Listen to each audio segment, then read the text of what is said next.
சாமி என்ன சொல்லி கேட்டாங்க? இல்ல என்ன சொல்லி வந்தாங்க?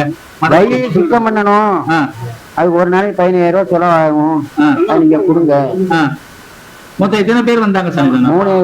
3 பேர். அதெல்லாம் உங்களால செய்ய முடியாது. அது அரசாங்கம் இருக்கு, மாவட்ட ஆட்சி இருப்பாங்க, எல்லாரும் சேர்ந்தான் செய்யணும். தனிமரம் தோப்பாளர் உங்களால செய்ய முடியாது. உணவு போகும் வழக்கறிஞரால முடியாது. இந்தன சன்னிதானம் கொடுத்துருக்கீங்க. இந்த சன்னிதானம்னா நாங்க எங்களுக்கு ஃப்ரெண்டு அவர் நான் கொடுத்துருவாரு. நாங்க இப்படிதான் வழக்கறிஞர்னா அவரை ஏமாத்திட்டு போயிட்டாங்க. என்ன ஏமாத்த முடியாது, உங்களுக்கு தரம் போயிட்டு வாங்க. ஒன்னும் சாரு மாதிரிதான் பேசு. என்ன பேசணும் இல்ல இல்ல நம்ம புதிய தலைமுறை எடுக்கக்கூடாது. இல்ல புதிய தலைமுறை இல்ல அந்த நிக்கிறாரு அவரு. ஏன் கணிக்காரு? இது சும்மா நிக்க கூடாது.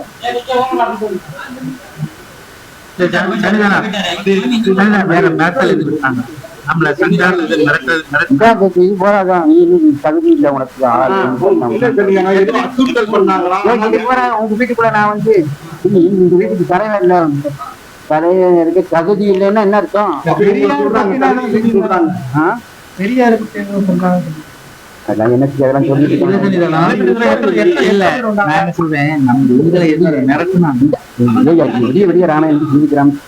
சொன்னாங்கன்னா நீ இதுக்கு தகுதி இல்லைன்னா என்ன அர்த்தம்? உங்க வீட்டுக்குள்ள இருந்து இந்த வீட்டுல இருக்க தகுதி இல்லைன்னு என்ன அர்த்தம்? சரி, சன்னிதான சார்பில் எதுவும் வழக்கு எதுவும் போடுறோம்?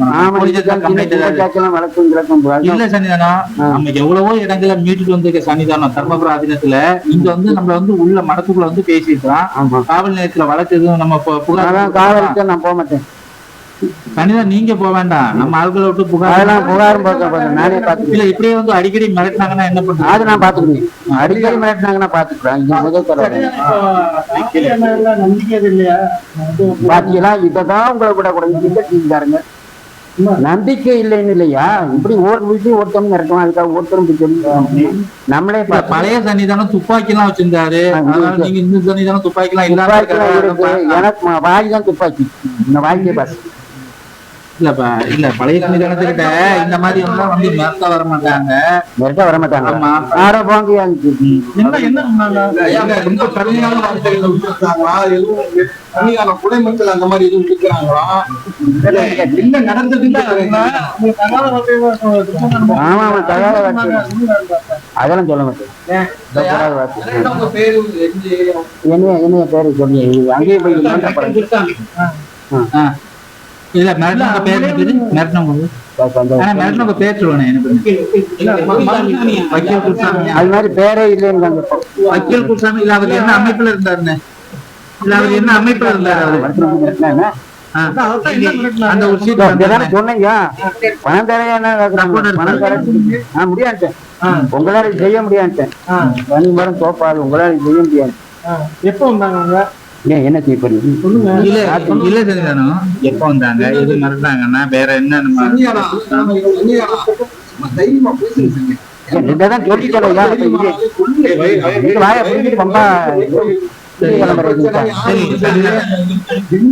எத்தனை மட்டும் சொல்லியாச்சு. பத்திரிகையே காட்டிட்டேன். வையை சுத்தம் பண்ண வரணும் ஒரே வார்த்தை சொல்லிட்டேன். வையை சுத்தம் பண்ணணும், அதுக்கு நீ பணம் தானு கேக்குறாங்க. 15,000 ரூபாய் கேக்குறான் ஒரு நாளைக்கு. அது 20 நாளாம். என்ன ஆச்சு? நீ செய்வேங்கிறது என்ன அத்தாட்சி? நீ வேற வான்னு கூப்பிடறானுங்க. எனக்கு அவங்களை கண்டவனே சந்தேகம் வந்துருக்கு. வக்கீலுங்கிறான், ஒரு நாளைக்கு 15,000 ரூபாய் பணம் கொடுத்தேன்னா முன்ன பின்னவே என்னைக்கு வேற அங்க வாங்குறானுங்க. என்னை கொண்டு கையறை கழிவுட்டு தானே. எனக்கு நீச்சல் வேற தெரியாது. நீ என்ன போப்பா வெளியேன்னு கூப்பிடுறாங்க. வா அங்க வந்து நிக்கணும்ங்கிறானுங்க. நான் நினைச்சேனே பகல் கொள்ளையா இருக்கும் சொன்னோன்னே என்ன சொல்றாங்க? போன் இப்ப போன் சொன்னேன். சொன்னோன்னு இங்க இருக்க தகுதி இல்ல ஆகும். உங்களுக்கெல்லாம் இருக்கிறதுக்கு பெரியாரே தோன்றினாரு சொல்றாங்க. இதெல்லாம் பேச வேண்டியது. பெரியாருக்குங்கிறது சொல்றேன். நானும் தமிழை வளர்க்கிறேன், அவங்களும் தமிழை சொல்லி கொடுத்தேன். இதெல்லாம் சொல்லக்கூடாது. அதுதான் சொல்லுங்க. அவருக்கு எனக்கு பெரியாருக்கு எனக்கு சண்டையா? இப்ப என்னதான் பண்ணல? எப்படி தொடர்ந்து வந்துகிட்டே இருந்தாங்கன்னா அதை நான் பாத்துக்கிறேன். உங்களுக்கு சண்டை கவலை வேண்டாம். ஒரு புகார் தெரிவிக்கலாம். நான் புகார் வேண்டாம், புகார் வேண்டாம். சரி சன்னிதானம், இப்ப வேற விஷயத்துக்கு வருவோம். திருப்பதி லட்டு பிரச்சனை. அதுல நான் வந்து நான் வைபம், அது வைணவம். அதுக்கு நான் சரி அது இல்ல. பழனி அது எனக்கு தெரியாது. கலந்திருக்கிற குற்றமா அதை பத்தி நான் சொல்ல மாட்டேன். அது வைணவம், சைவம். சரி சன்னிதானம் சன்னிதானத்தை பார்க்க முடியல. இதெல்லாம் நான் தாண்டி போய் படிச்சுவீங்களே எதுவுமே என்னத்தை கிடையாது. திருப்பதி ஆந்திரா தமிழ்நாட்டை பத்தி கேளுங்க. நான் சன்னிதானம் பஞ்சாமிரத்துல கூட பழனி பஞ்சாமிரத்துல கூட என்ன வெளி கேட்கறீங்க பாப்பீங்க. பிரதமர் பாராட்டிட்டு இருந்தீங்க. இப்ப திமுக முருகன் மன்னார் போயிட்டு வந்து திமுக வந்து புகழ்ந்து பேசுறீங்க, என்ன காரணம்? இன்னைக்குதான் உங்களுக்கு பேட்டி கொடுக்க கூடாது. ஓடுங்க கூப்பிடும் போது போட்டா முடியும், வர முடியாது. எல்லா ஆதரவும் ஆதரிக்கு பத்திர என்ன கேள்வி கேட்கறாங்க. நீங்க கண்ட முட்டி விடுறதுதான் நீங்க எல்லாம் இருக்கீங்க. நான் 4 கோயில் இருக்கு, எனக்கு நிர்வாகம் இருக்கு. ஏன் அரசாங்கத்தை கூப்பிடும் போது போத்தானு வேணும். அது பழனியில முருகன் மகா நாடு போடுறாங்க. அப்புறம் உடனே திமுக கட்சியில் சேர்ந்துட்டேன் அர்த்தம். இந்த ஜீரோ என்ன கேள்வி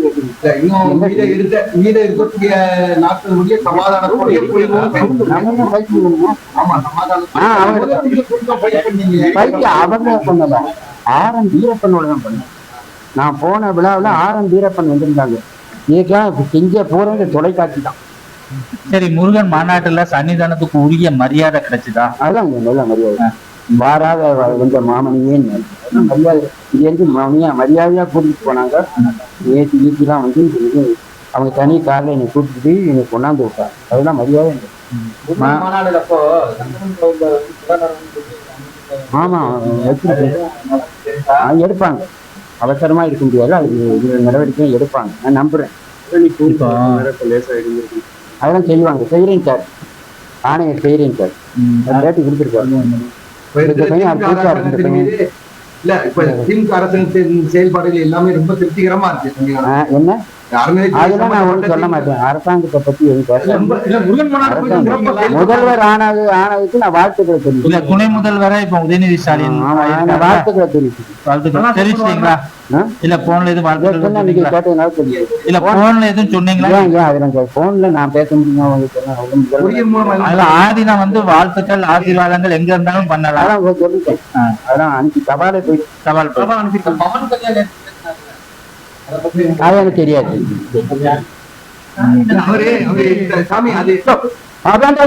சினிமாக்காரங்களை பத்தி நான் பேச மாட்டேன். அவரு போஸ்ட் அவரு துணை முதல்வரை சதாதாரத்தை அளிக்க நினைத்தால் நீங்கள் தான் அழித்து போவீர்கள் இருக்காரு. அதுல உங்க கருத்து என்ன? நான் எதுவும் சொல்ல மாட்டேன். இந்த சதாதாரத்தை இல்ல சன்னிதானம் அவர் சொன்ன விஷயம் என்னன்னா சனாதனம், அதாவது இல்ல சினிமாக்காரங்க இல்ல ஏதோ ஒண்ணு சொல்ல போக எனக்கு சன்னிதானம் அது அந்த சினிமா இல்ல சன்னிதானம் சொல்ல விரும்பல. இல்ல அந்த ரசிகர் எல்லாம்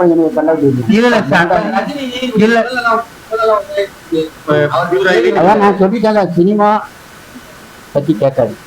சரி சன்னிதானம் ஒண்ணு இல்ல சினிமா இல்ல, அதாவது நாட்டுக்கு சுதந்திரத்துக்கு பாடுபட்டவங்களை பத்தி கேட்க சொல்லுங்க. சினிமா பத்தி எனக்கு கேட்காங்க. நான் எந்த ரசிகரும் இல்ல. சினிமாக்காரங்க பத்தி சரி அது வேண்டாம் சன்னிதானம். நாங்க கேக்குறது இங்க பாருங்க, சினிமா இல்ல சினிமா வேண்டாம். அவர் வந்து என்னன்னா இந்துக்களை பத்தி பேசினா நீங்க தான் அழிஞ்சு போயிருவீங்க. பவன் கல்யாண் அவரு கட்சிக்கு சினிமா விட்டுட்டு இப்ப கட்சிக்கு எனக்கு தெரியாது. ஆந்திரா பத்தி ஆந்திரா பத்தி சரி இப்ப உள்ள அரசு திருப்திகரமா இருக்குதா? அரசாங்கத்தை பத்தி திருநெல்வேலியில இருந்து திருநெல்வேலியில பல பேரும் பார்த்திருக்கீங்க. இப்ப மதுரைக்கு வந்திருக்கீங்க, உங்களுக்கே இந்த மிரட்டல் விடுறாங்க. அதெல்லாம் விஜயா ஒரு அதான் 5 விரல் ஒண்ணு போல இருக்கா. ஒரு உலகத்துல இருந்தா 4 பேர் விரட்டுவோம், 4 பேர் கண்டுக்கு வருவோம். இதெல்லாம் உலகத்துல தான் இருக்கும். நீங்க திருநெல்வேலியில இருக்கும்போது இதோட பயங்கர மிரட்டல் எல்லா இடத்துலையும் நான் பார்த்துட்டு உட்காந்து. அதெல்லாம் சொல்லக்கூடாது. தர்மபுரம் ஆதீனத்தை நீங்க நிறைய சொத்துக்கள் எல்லாம் மீட்டுட்டு வந்திருக்கிறீங்க. இங்க இந்த மாதிரி மிரட்டல்கள் எல்லாம் வந்தா நீங்க என்ன மாதிரி எதிர்கொள்வீங்க? அதெல்லாம் நான் பார்த்துக்கிடுவேன். நான் பார்த்து என்னெல்லாம் இந்த பையன் யாரு புதுசா இருக்கு. அந்த பையன் நடிகர் மாதிரி இருக்காங்க. முடியல